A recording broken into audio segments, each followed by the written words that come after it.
Shalom pemirsa dan Jawaban TV. Jumpa lagi dengan saya Shirley dan sahabat saya Bu Eva. Kali ini kita masuk dalam episode yang ke-33. Masih ada lanjutannya dengan yang kemarin, anak istimewa. Kali ini tamu saya akan berbagi, bercerita kepada pemirsa semua apa yang Tuhan kerjakan di tengah-tengah kehidupan keluarga Bu Eva dan apa yang memberkati saya dan saudara dalam perbincangan kali ini. Saya pengen Bu Eva memperkenalkan diri terlebih dahulu. Silakan Bu Eva. Terima kasih Bu Shirley. Iya. Shalom. Nama saya Eva, suami saya Pak Andi. Kami punya Tuhan anugerahkan 3 anak, 2 putra dan 1 putri. Terima kasih. Nah, Bu Eva dan suami adalah sepasang suami istri yang melayani Tuhan di yayasan atau apa Bu? Lembaga Pelayanan Mahasiswa Indonesia.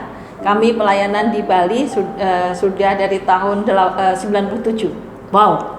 Tahun 97 melayani di LPMI ya? Ya. LPMI benar ya Bu? Ya, betul Bu. Luar biasa. Dan ada kisah yang menarik yang saya pengen Bu Eva berbagi kepada saya dan semua pemirsa di rumah lewat apa yang Tuhan kerjakan di tengah-tengah Bu Eva. Kali ini Bu Eva tidak bercerita tentang pelayanan yang luar biasa itu, tapi dia mau cerita bagaimana Tuhan memberkati dia dengan anak yang istimewa. Ya, silakan mulai dari bagaimana awal-awalnya Ibu tahu kalau Ivan itu istimewa. Silakan Bu. Ya, terima kasih Bu Shirley. Kami ketika masuk tahun 97 terus belum berpacaran, belum menikah. Lalu kami menikah 98 bulan Januari. Dan pada bulan Oktober di tahun 98 Tuhan anugerahkan seorang putra, itu anak pertama kami beri nama Theophany William Lekransi.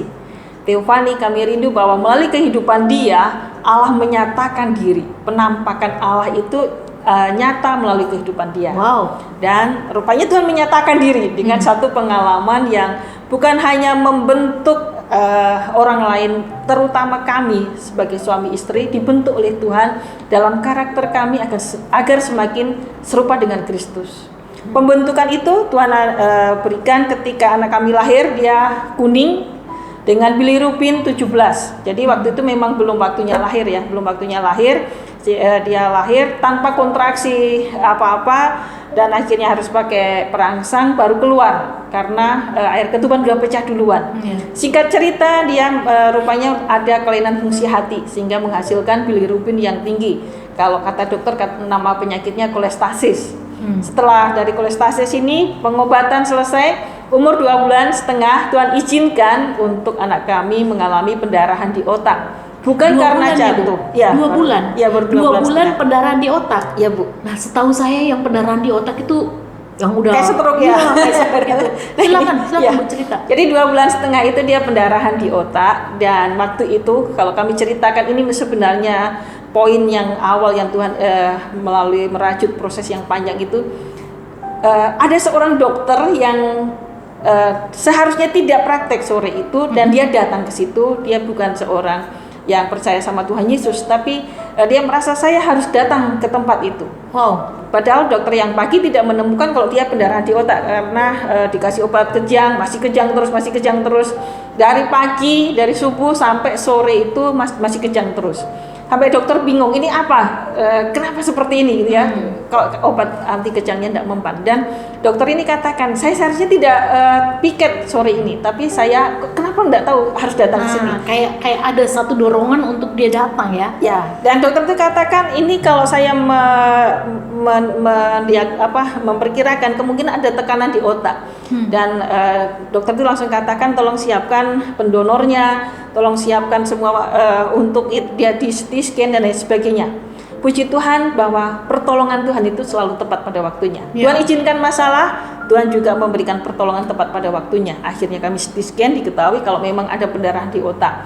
Dan ketika pendarahan di otak itu, dokter yang mengoperasinya, Newman Golden, mengatakan kalau anak ini terlambat sebentar saja, sedikit saja, itu sudah lewat. Nah, proses setelah operasi, dia ada di ICU. Dan dokter yang setelah mengoperasi itu dokter Newman Golden, ahli bedah untuk saraf ya. Jadi ketika dia mengoperasi, katakan ini harapan hidupnya tipis. Oh ya? Nah, ketika dibilang harapan hidupnya tipis itu, kami hanya melihat bahwa Allah yang kami sembah, Allah yang kami layani adalah Allah yang hidup, Allah yang besar, Allah yang berkuasa. Kami berlutut sebagai suami istri, kami minta, anak ini kan milik kepunyaan Tuhan. Nah, Jadi kami sampaikan, Tuhan, kalau Tuhan izinkan anak ini untuk Tuhan berikan, untuk kami besarkan, kalau Tuhan percayakan kepada kami, beri kekuatan kepada kami dan sembuhkan dia. Jadi seharusnya dia 7 hari di ruang ICU itu, dia 5 hari sudah keluar, bisa di kamar perawatan biasa. Itu suatu keajaiban yang kami lihat. Yang terutama lagi, kami mencari pendonor itu susah untuk golongan darahnya. Donor darah waktu operasi itu karena bapaknya tensinya rendah, jadi tidak bisa. Tapi dokter yang tadi itu yang bilang harus ke situ, dia katakan, Ibu, saya siap untuk menjadi pendonor buat anak ibu. Jadi Tuhan siapkan semuanya lengkap. Dan peralatan waktu itu ternyata kami hubungi harus cari ke apotek-apotek, itu agak repot ya. Tapi banyak orang Tuhan siapkan untuk bisa membantu mencarikan kayak alat untuk tidak semuanya dari rumah sakit. Kami harus mencari beberapa item, cari di semua apotek, itu semua orang mencari gitu ya. Saya bilang luar biasa pertolongan Tuhan itu di waktu dia sakit. Bu, kembali lagi ke kisah yang tadi, dari umur 2 bulan dan maaf dari lahirnya udah sport jantung 2 bulan. Dan kalau dari ceritanya Ibu, Ivan ini pernah mengalami hal-hal yang sangat menakutkan juga ya, kalau saya sebagai ibu mengalami itu. Bukan cuma sekedar dia pernah bedah otak di usia 2 bulan, tapi dia pernah 13 tahun mengalami meningitis. Umur 2 tahun. Jadi umur 2 tahun dia sakit meningitis. Nah, meningitis ini juga sangat berbahaya kalau kena ke Evan ya. Secara yang tidak punya penyakit penyerta aja menakutkan kalau kena meningitis. Nah, Evan ini dia didiagnosa dokter, dia juga menderita apa, Bu? Epilepsi. Jadi saya bisa membayangkan sebagai seorang ibu, betapa ibu ya dari mulai dia lahir sampai pertumbuh kembangnya mengalami kayak gonjangan-gonjangan yang lumayan menakutkan ya. Kayak di roller coaster gitu. Bagaimana pengalaman ibu? Apakah ada pernah dalam satu masa ibu merasa Tuhan ini berat sekali gitu? Bisa Bu berbagi? Ya, benar teman-teman, bahwa kami tidak selalu kuat, tetapi ada masa-masa kami benar-benar mengalami down ya. Saya mengingat hal itu ketika mungkin sekitar umur anak kami itu 5 bulan, kami datang ke salah seorang dokter spesialis tumbuh kembang anak ya, ini profesor ya. Ketika datang ke sana, itu vonis dokter, anak ini langsung memang disampaikan secara gamblang. Ya mungkin itu cara penyampaiannya aja yang buat kami membuat shock ya. Kayak kalau kami merasakan kayak langit runtuh.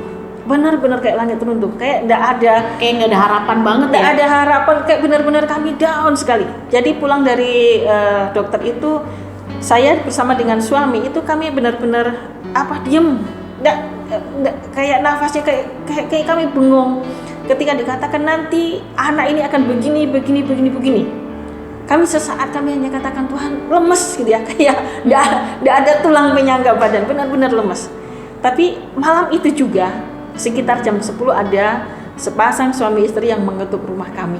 Oh ya? Dia mengetuk dan hanya mengatakan, Ibu, Bapak, kami dalam doa Tuhan perintahkan untuk datang ke rumah ini untuk berdoa untuk keluarga Bapak dan Ibu. Wow.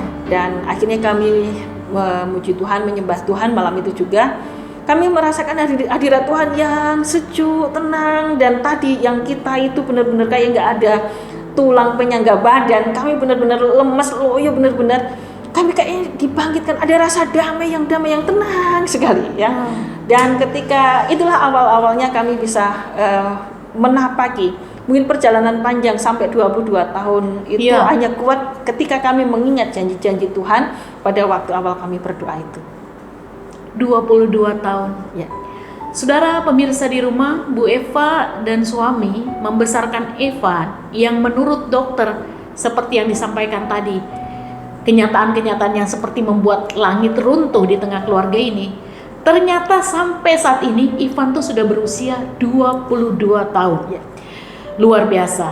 Kebayang nggak? 2 bulan sudah bedah otak, tapi sampai sekarang dia masih tetap ada. Bu, saya pengen tanya kepada Ibu. Tadi Ibu sudah bilang pentingnya komunitas ya, orang-orang yang Tuhan kirim untuk menguatkan. Sekalipun kita pendeta, kita manusia biasa ya, kita sama-sama pendeta, kita pasti mengalami yang namanya takut, yang namanya cemas, yang namanya kehilangan pengharapan, bisa terjadi. Nah Bu, apa yang Ibu lakukan di tengah-tengah keluarga? Selain support suami, adakah support dari adik-adiknya Ivan? Ya. Jadi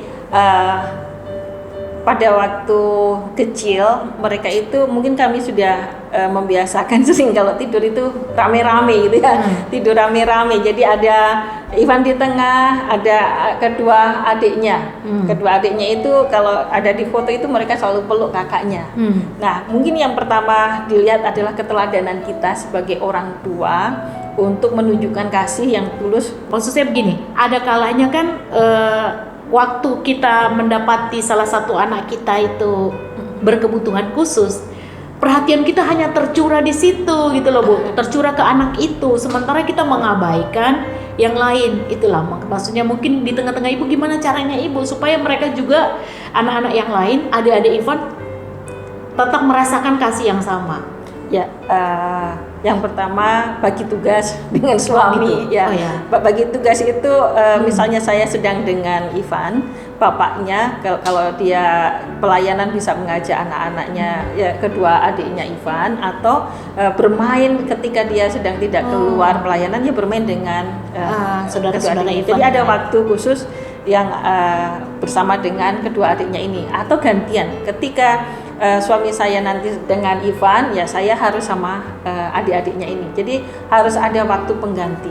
Yang prinsipnya juga Bu, jangan kita membeda-bedakan. Memang ini berkebutuhan khusus, perlu waktu khusus, tapi kasih kita pertama kan harus sama rata.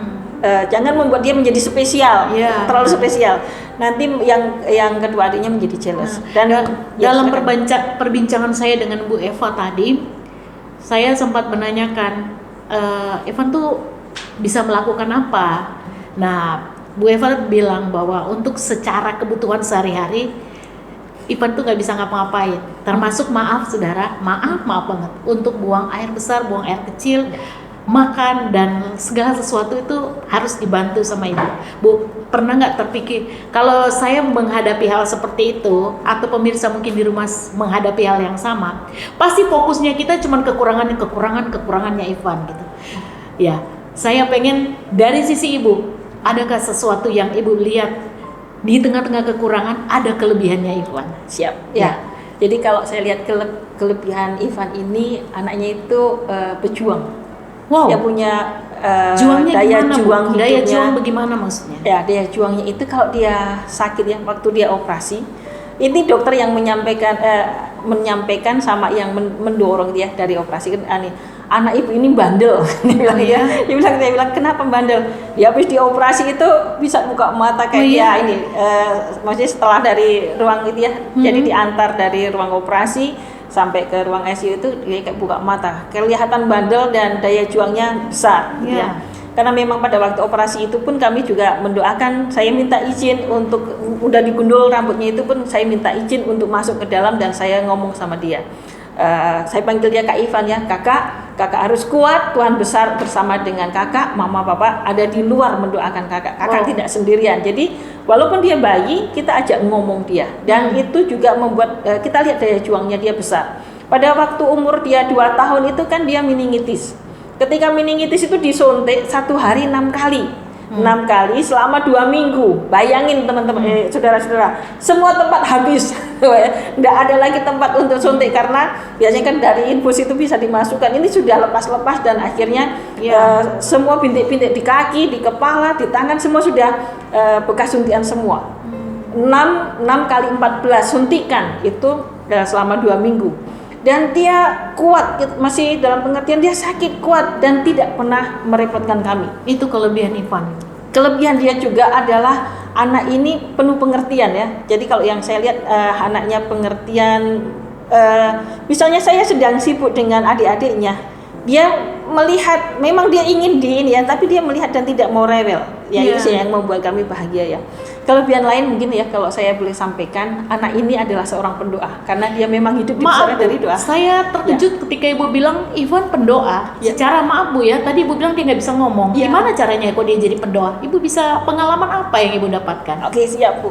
Jadi kalau pendoa itu mungkin dari Roma 8 ayat 26 ya kan disampaikan bahwa Roh Kudus itu menolong untuk kita menyampaikan keluhan-keluhan yang tak terucapkan. Oh. Kan doa itu tidak harus di mulut, tapi hati kita yang menyembah, yang berdoa. Karena dia dibesarkan lewat pergumulan yang banyak, lewat doa-doa, dan kami membiasakan diri untuk dia menjadi pendoa juga buat orang lain.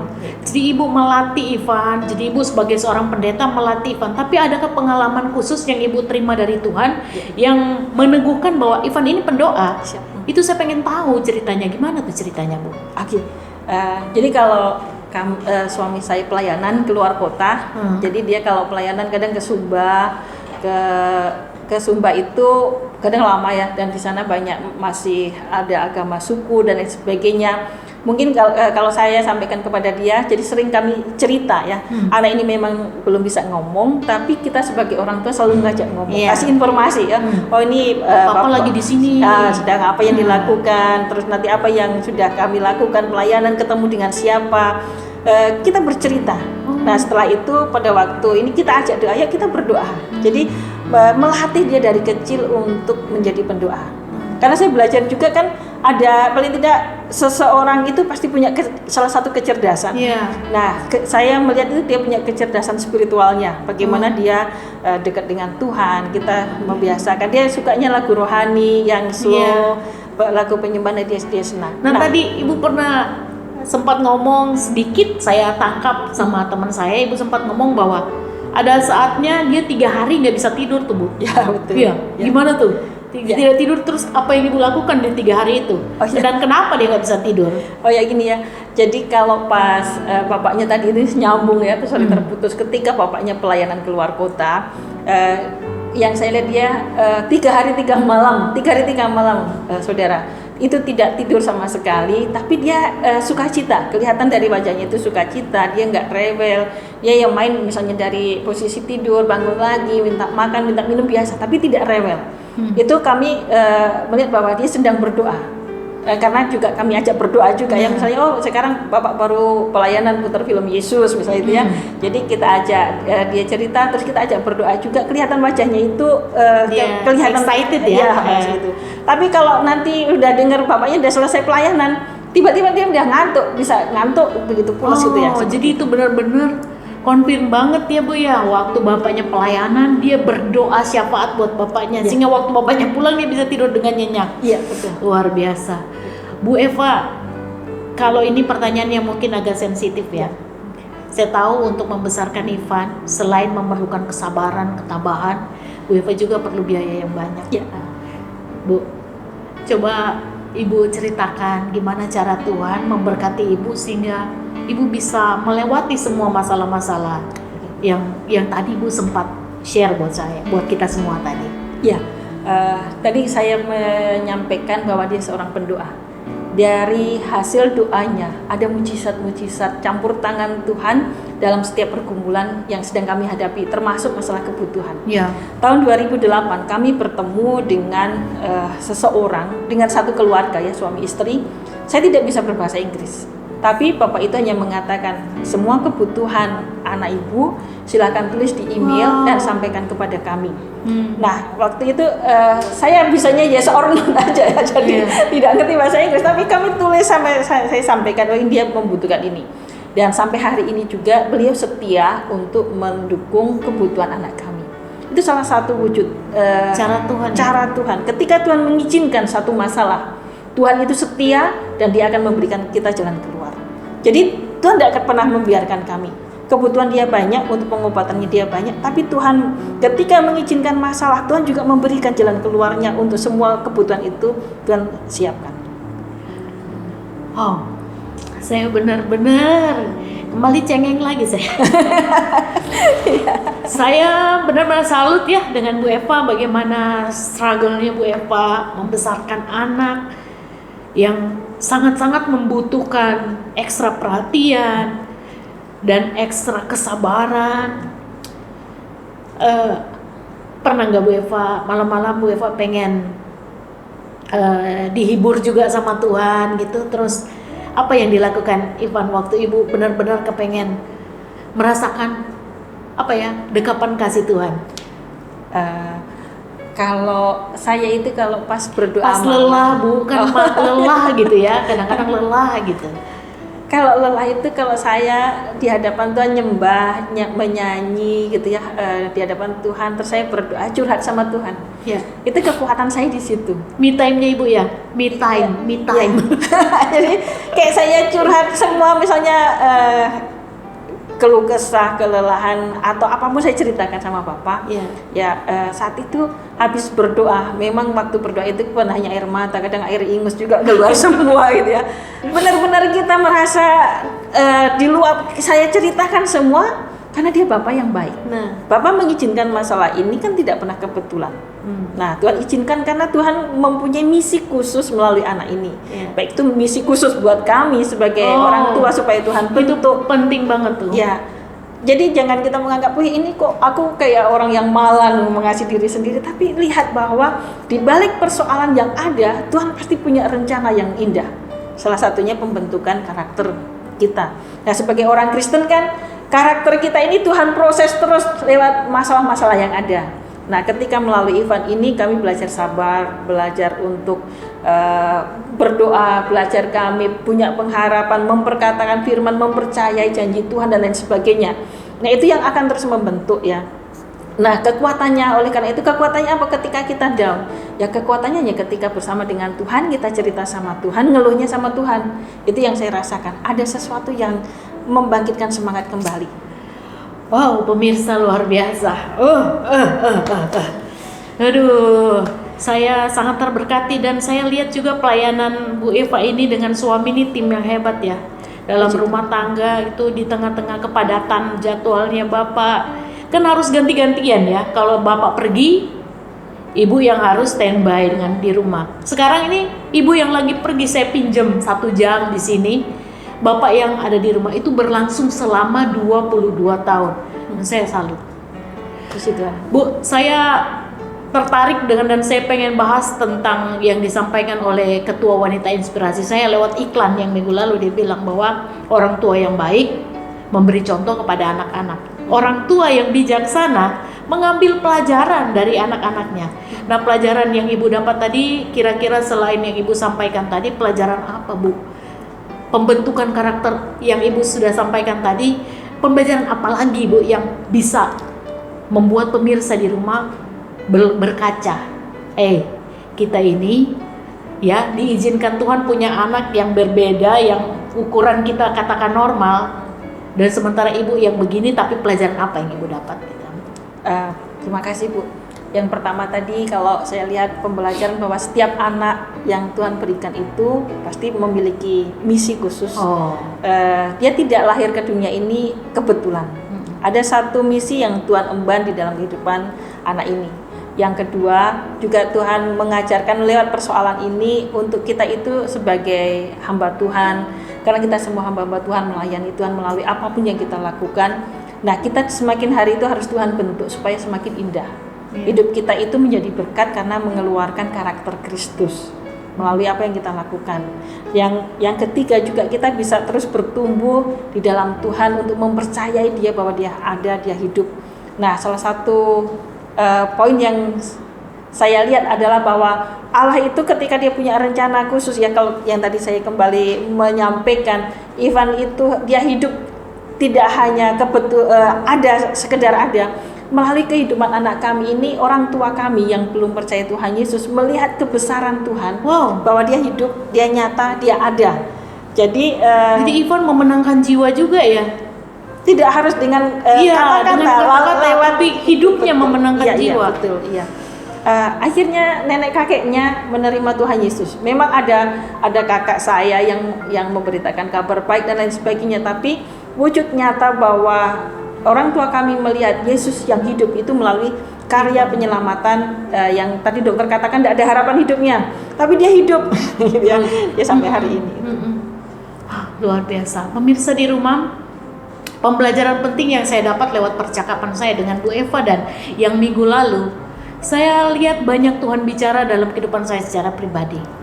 Gimana bukan berarti saya mensyukuri kemalangan yang terjadi, tetapi saya belajar begini ya. Ada ibu-ibu yang mengalami masalah yang menurut pandangan mata saya itu sangat-sangat berat menurut saya. Tetapi saya lihat kualitas hidup dari ibu-ibu ini, terlebih buat Bu Eva yang hadir bersama dengan saya, itu kualitasnya luar biasa. Saya perlu belajar banyak dan saya mulai merasa bahwa anak itu memang titipan Tuhan. Dan kita menghargai dia sebagai pribadi yang Tuhan hadiahkan di tengah-tengah keluarga kita. Mungkin Bu Eva sampaikan sesuatu tentang anak ini titipan Tuhan. Oke, siap.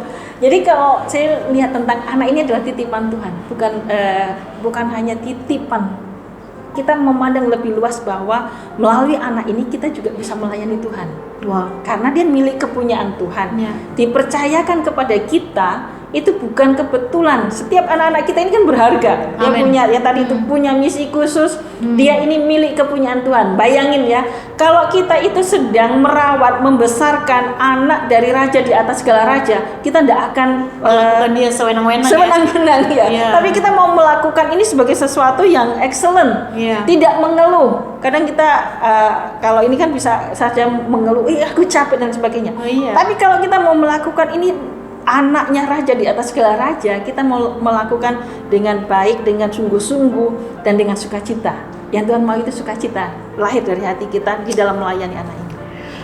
Luar biasa. Pemirsa di rumah, di akhir percakapan kita, saya banyak belajar dan saya banyak terberkati lewat perbincangan kita. Bu Eva, di kata-kata penutup mungkin bagi pemirsa di luar sana yang sedang mengalami hal yang sama ataupun yang tidak mengalami hal yang sama tapi sedang bermasalah dengan anaknya, apa pesan yang Ibu sampaikan kepada pemirsa di rumah? Silakan Bu.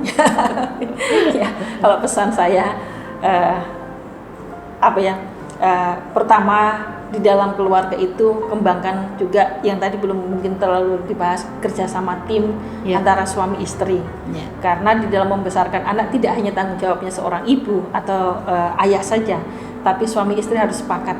Terus anak-anak yang lain juga, Dan adik-adik yang lain. anggota keluarga yang lain itu harus belajar untuk mengasihi dan menerima keberadaan dari anggota keluarga yang lain yang mungkin dikatakan Istimewa. yang istimewa seperti Ya. itu, dengan menjadi satu kesatuan tim. Dan yang kedua adalah selalu berharap, jangan menyerah.